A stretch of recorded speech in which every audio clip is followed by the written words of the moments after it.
Every time we attend Mass, when the priest invites us to approach the altar to receive communion, we respond, "Lord, I am not worthy that you should enter under my roof, but only say the word, and my soul shall be healed."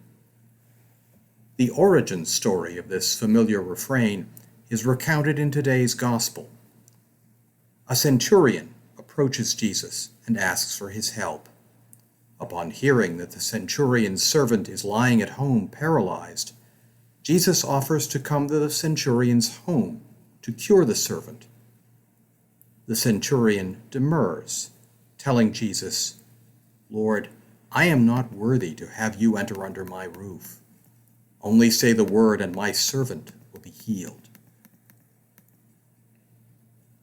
In context, this exchange between Jesus and the centurion was remarkable. The centurion was a mid-level military officer, the commander of a company of soldiers in the Roman army. At the time, the army occupied Jerusalem and wielded power over the Jewish people with brute force, treating them as subjects of the Roman Empire. In today's gospel, however, the roles are reversed. The centurion defers to Jesus. Despite his powerful military position, the centurion says that he is not worthy to have Jesus visit his home. The centurion may not be a Jew, but he plainly recognizes and respects Christ's spiritual authority. Jesus is amazed by this. He tells his disciples that the Roman soldier has demonstrated greater faith than Jesus found among any of the people of Israel. This episode teaches us two things about faith. First, faith can be acquired by anyone, not just a chosen few. Even people outside the religious and cultural mainstream, like soldiers occupying a foreign country, can find their way to faith. Second, the path to faith is uniquely personal. It is different for each of us, shaped by our own life experiences. Consider how the centurion explains his faith in Jesus. Why does he believe that Jesus can heal his servant? Because the centurion knows from his own experience that if he directs his soldiers to do something, they do it. The centurion thinks of Jesus as someone who commands the same sort of authority over spiritual forces. Having heard accounts of the many people Jesus has healed, the centurion has come to believe that Jesus has the power to cure anyone he chooses. All Jesus need do is say the word, and the centurion's servant will be healed. So why has the Church incorporated the centurion's words into our modern liturgy?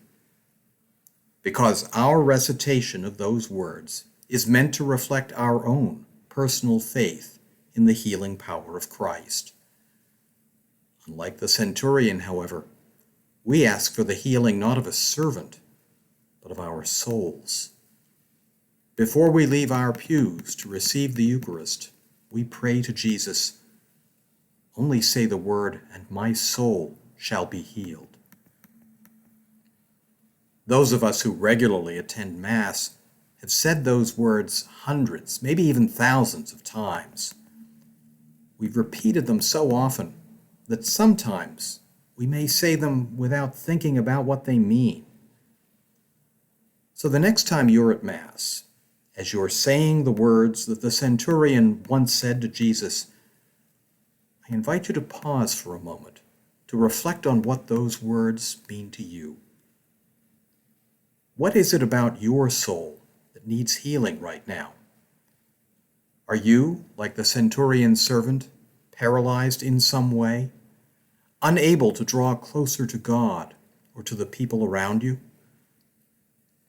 Do you believe that Jesus can heal your spiritual paralysis? Have you experienced Christ's healing power in the past?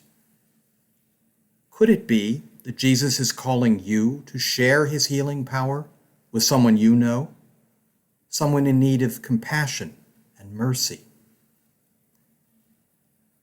If we open our hearts to the Eucharist and its power to heal our spiritual wounds, the Eucharist will give us the nourishment we need to bring God's healing love into our wounded world.